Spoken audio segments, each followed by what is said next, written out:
Welcome to Roundtail Radio. Through our conversations, we discover the holy and the ordinary, look for moments of grace and peace, and redefine what we're talking about. We talk about faith. Hey, Ed.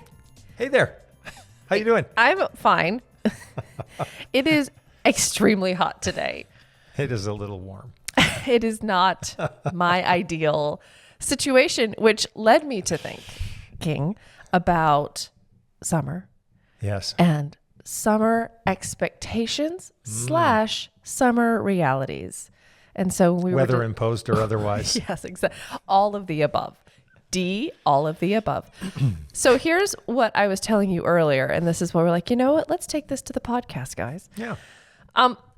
During the year, when things are really busy, will think to myself, I'll get in a situation where like some advanced planning would have been helpful. And I'll think to myself, you know what I'm going to do this summer? I am going to set aside like half a day. Like I'm not trying to go for a full week here, but like half a day. And I'm going to really give myself brain space. Oh, it sounds so nice. Give myself just dreaming and scheming and thinking time. Thinking time. Yeah. And it's really, I do this to myself every year and have done for a solid probably 20 at this point. Wow. Yeah. And then summer comes and I never do it.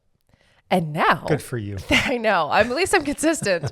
I will say when I was working in Cleveland, my colleague Catherine and I, she had this down to a science. Her kids were a little bit older, but she had this down to a science where we would go and we would sit on those lounge chairs on her deck.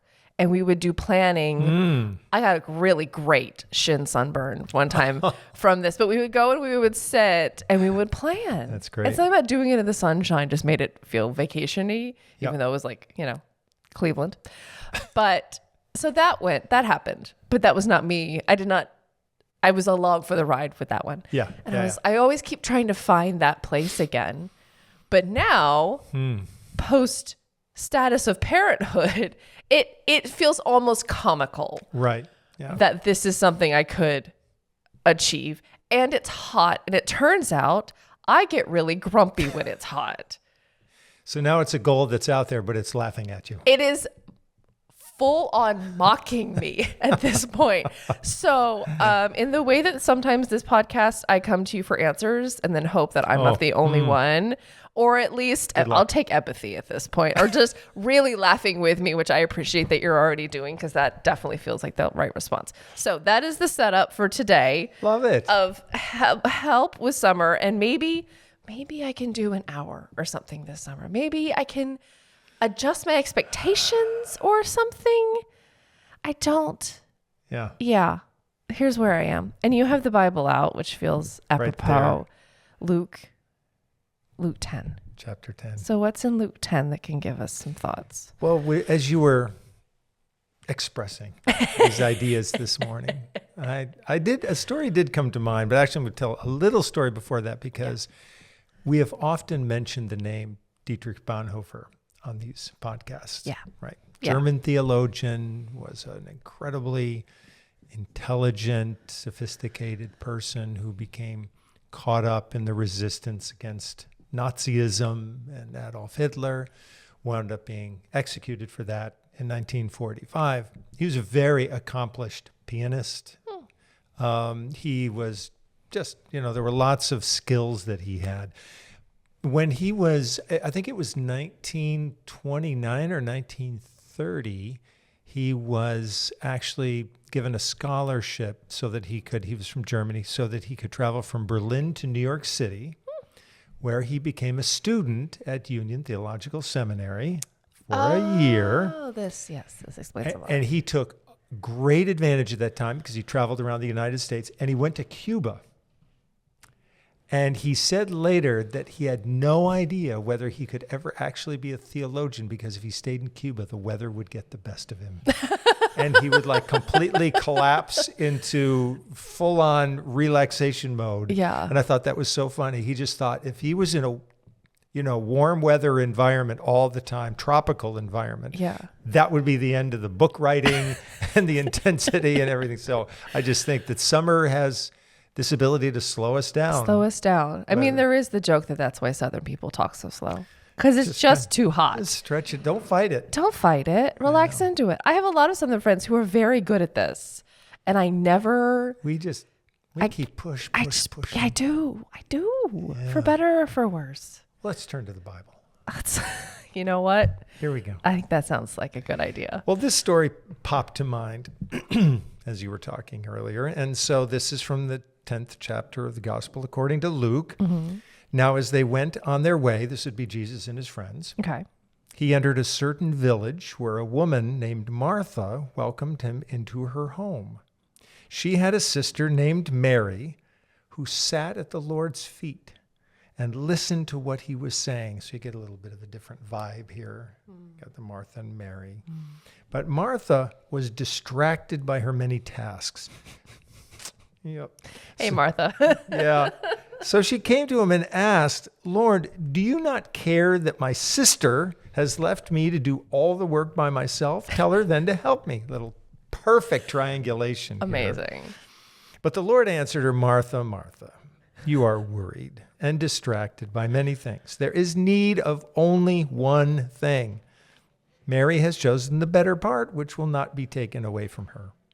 Now that story has gotten so many interesting interpretations over the years. Like, let's ease up on Martha here a little bit, right? Yeah. How's this delicious meal going to be cooked, Jesus? You know, who's prepared the whole thing? And Mary is probably, maybe this is like her ingrown personality. She's always outside doing the one needful thing. Yeah, it doesn't sound like this doesn't sound like the first time. This may have been like a well-established frustration. There's a solid pattern established here. Yes. Right? Yes. But one thing that's interesting about this is that the word distracted pops up, catches my attention, right? That her long to-do list in Jesus' mind actually constitutes a kind of distraction. Instead of it being a full-on dedication to her work, her craft, her taking care of the household, or taking care of Mary, who else? Who knows what else is going on, right? Instead, it's identified as a distraction, which is really interesting.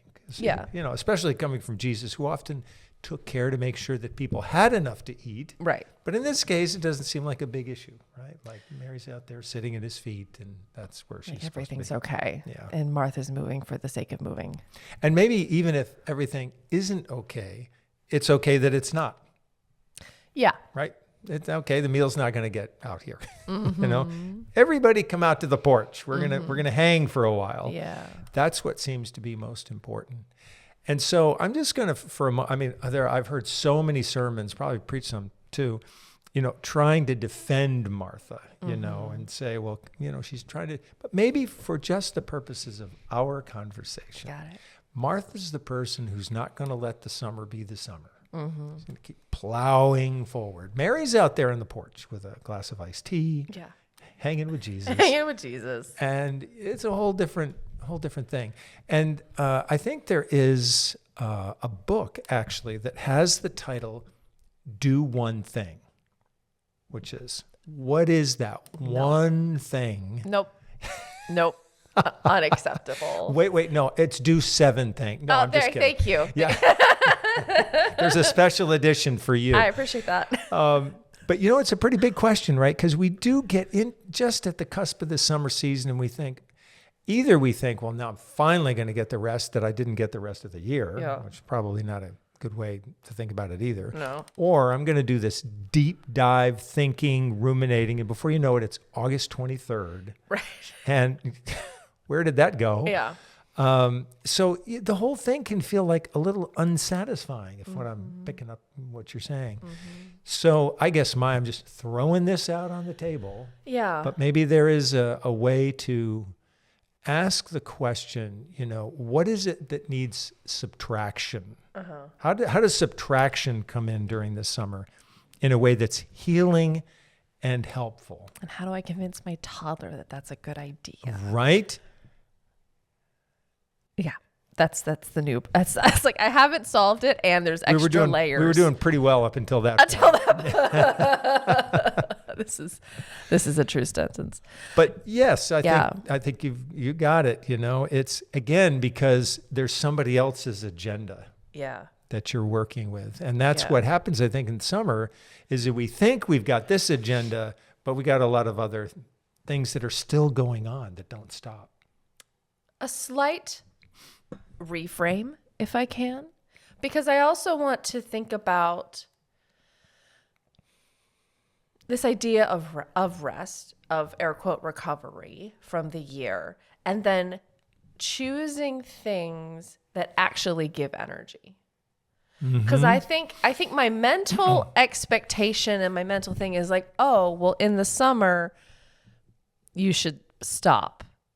And like, that's what the should is like, oh, well, you should be sitting and relaxing in the sunshine. Right. And actually, if I'm being honest, if I do too much sitting, I feel cruddy. I feel terrible. Yep. Versus, this is a very niche, very specific example.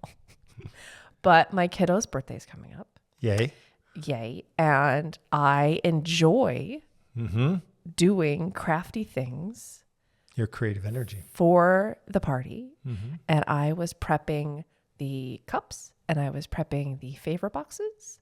And normally I give up the ghost about 9:30 at night. I was up till like 11 last night because I was so energized and having such a good time with my like Cricut cutter and my vinyl and my ribbon and my like stuffing things.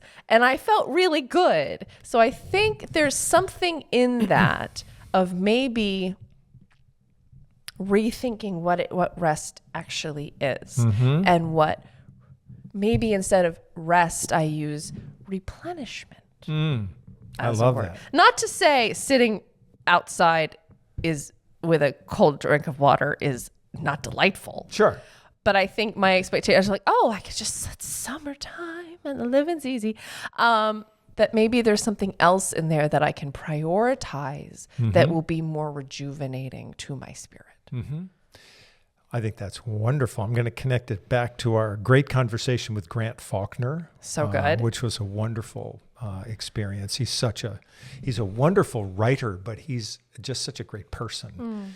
And I love the fact that he said he has his own podcast and that he had interviewed someone and he had asked that person, I think he was asking other people as well, what's another word for love? And one response was struggle. Oh. And I thought that was really interesting. So I think the question you're raising, what's another word for rest? Yeah. So I think where we get ourselves boxed into a corner in a lot of ways in life is that we carry within us certain cultural assumptions about what rest looks like. Yeah. We've been fed a lot of images. You know, it looks like being on a beach with turquoise water and a drink, a nice drink, whatever it is. Umbrella. Umbrella, exactly. And that becomes the image. If we can't get to that, we already feel like we're in a deficit. Yes. Right? Yes. So we have to figure out, it's unfortunate, but it's just the way of the world that whenever we want to do anything that's, I think, creative or where we're really listening to our own souls, we've got to kind of step away from or untangle ourselves from the cultural assumption and then say, well, if this is the thing that really makes me feel energized, which is staying up until 11 o'clock at night, doing this really wonderfully creative work, which is going to make other people happy as well, then there it is. May not have time to do that during the September to June period of the year, right? Yeah. Or not as easily. It's For not sure. to say that it couldn't happen. No, it's much harder. But I think that's a kind of summer experience that can be great. Yeah. You know, like some people find that summer actually is a great time just to reorganize stuff. They go through their books or clothes or whatever it is, and they just sort of think about what are these priorities? Why am I carrying this stuff in my space? So it becomes an opportunity to get breathing room. Now, you are not sitting at the beach while you're doing that. Unacceptable.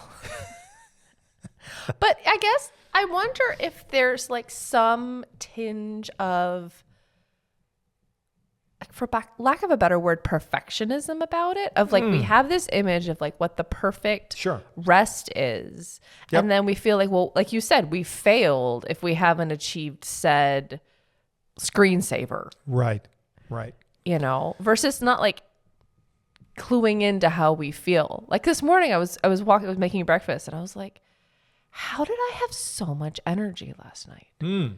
That's a great question to stay with. And I was just like, I was like, I had a podcast on and I was just like curling ribbon and applying vinyl little labels and things. And I was just like, I was doing laundry at the same, I was on fire. I was on absolute fire. And I was not expecting it. I was like, oh, I'll go. I actually went and did that because there was other stuff I was not wanting to do. There you go. Well, I was going to paint some stuff and I didn't want to get dirty. So, but it was like, I guess I'll just do this. And it ended up being so fun. Do you want a response to that? Yeah, of course. So, this might sound like a little downer at the beginning, but stay with me. Okay. Stay with me. Always. It may be that experience was a once-off, Okay. a beautiful once-off. Okay. And it may be that you'll get just as much energy and joy from some other project which pops up during the course of the summer. Yeah. That you'll give space to. I do like projects. Yes. Yes. And so, I think what's happened, especially with like all that, we have all of these sacred stories, right? And we do try so hard to squeeze it into a template, into a daily discipline, whatever. We're like constantly trying to jam it into something that we can then control and check off. Yeah. And I think it's so interesting. Now, as they went on their way, he entered a certain village. Did he mean to do that? Did that just happen to be, there was a little sign that said Martha and Mary's house this way? And he thought, I'm going to go visit them. So I think there's a lot of improvisation here. And one thing that the summer can provide is sometimes the schedule is a little relaxed from the rest of the year. And it can provide more of those moments where we can give ourselves permission not to do the thing that we've been doing during the main course of the year, but we can sort of settle into a different kind of spaciousness. And you did that. I did. And now there can be other ways of doing that, but I think it's more about letting ourselves just go into that flow and that space. That might then become a pattern that we could keep going the rest of the year, which would mean stepping back from overly planned schedules. Yeah. I was noticing I kind of create this daily guide or whatever. I'd done it recently. I'm always tinkering around with these things. And I just looked at it and I thought, how did I create this thing again, which is clearly 10 times more than I could ever hope to do in a lifetime? Yeah. How did I do that again? Yeah. So I actually, it was a shock, but I went to Dunkin' Donuts. You? I know. Amazing. Brought this paper with me, copied it out, brought my little pen with me, and Just lined out all of these over-the-top expectations. Nice. When I was done, I was left with 4 lines. That seems reasonable. And then next to each one of them, I put 20 minutes. Nice. That's it. That's it. I think we underestimate what we can do in a short space of time. And 20 minutes may spill out, be a little longer. But I think the bottom line here is it's a way of giving ourselves a little bit of care. And I think, maybe this is something that Mary does have to teach Martha. It's okay to come out on the porch. I know there's stuff that's got to get done. But right now, there's something really special happening. We've got a visitor. It's kind of like hospitality takes over for her, right? Maybe Martha's thinking that as well, but it's funny. She doesn't really say, I was preparing this space for Jesus. She says, I just got a lot of stuff to do. Yeah. It's kind of like the to-do list is just grinding on no matter what. Yeah, it's not like, I feel like they didn't frame it in a way of like, oh, she was setting the table or whatever No. the version of that was, or she was preparing rooms, or she, Yep. It doesn't seem like it was. It doesn't have that super that hospitality vibe, you would Right. think. Yeah. It does seem more like, who's going to get all this stuff done? Yeah. That's a conversation she and Mary have to have it another time. But, it's a learning moment. And I just, we look out at summer, I feel like we always say two things. It's going so fast. That's sort of our first. And, I think it happens that way because we've kept our expectations the same as they have been for the rest of the year. People's experience of time is usually only slowed down if they alter their schedule. Right, because we're wired to notice differences, right? Yep. And when people say, oh, the years are just going by, well, check your schedule. Schedule probably hasn't changed a lot, and that makes time just feel like it's in a constant free fall. Yeah. Change it up a bit from time, which is what you did the other night. You have this creative space. Now you're not really thinking. You're lost in time. You're in that magic zone. And I think that's really what we hope for. So the other thing we say is, hopefully you'll have time for rest and renewal in the summer. Right. But it's not likely to happen because we're keeping the same flow of time. Yeah. If we can disrupt it, we may not care so much about, time itself. It's just, wow, I had this.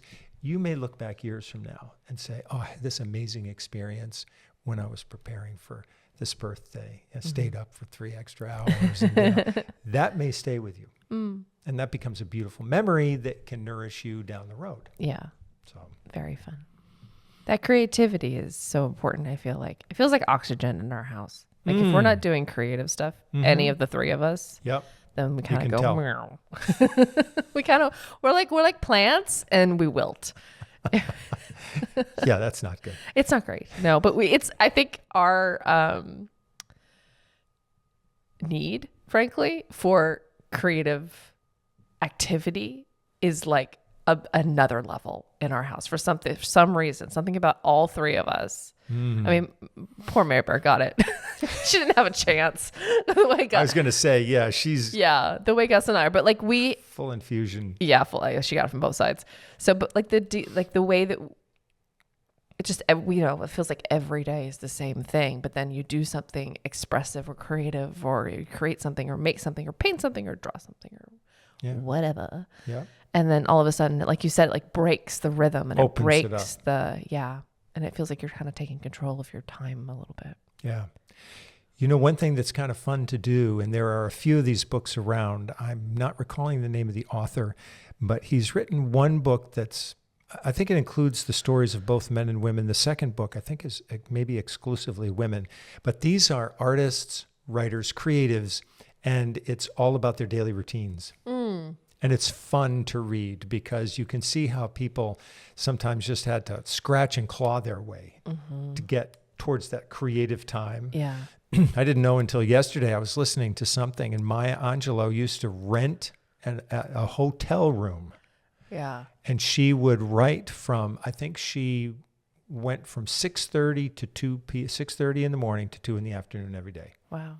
And because no one could get to her. Yeah. So, I mean, that's an extreme example, right? Yeah. But there are so many wonderful stories of people who just had I think the other author, Toni Morrison, said that she had 15 minutes when she was really first starting to write, 15 minutes at night after she'd done everything. Her children were in bed. That's all she could do before she went to sleep. Yeah. Well, it worked. There you go. Yeah. So it's the difference between using the 15 minutes and not using them. Even when our bodies are saying you can't afford this. Yeah. Usually on the other side of it, you feel energized like you did the other night. Right. Right. Even if you feel tired when you started it. Right. It's like, wow, the body gets into it. It's like exercise. You're never going to like regret doing it. Yeah. But sometimes you got to poke yourself. You got to turn that wheel, Yeah. Get over the inertia of it all. Exactly. Fighting the resistance. Yeah. I was telling Gus recently, I was telling him about this because I was like, it was so much fun. Because I realized what I have been doing in years past is putting off those, like the creative parts right until the end, because I felt like, I should be like cleaning up the house more or prepping the spaces, but like there's air quote more important things I should be doing, leaving the creative stuff for last, then rushing through that and not enjoying it because I left it for last. So I was like, you know what? We're like 2 weeks out. I'm doing it now. I'm doing it now. Right. I'm claiming my time.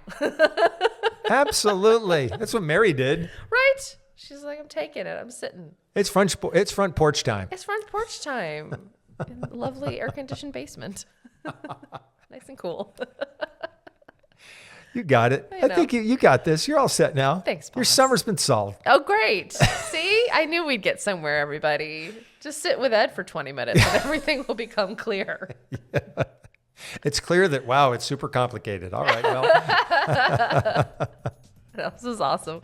Well, thank you. Follow that spirit. For my podcast therapy session. I really appreciate it. Follow it. We're really grateful to you for joining us every week. Round Hill Radio is brought to you by the friends and members of Round Hill Community Church. For more information, please visit roundhillradio.org.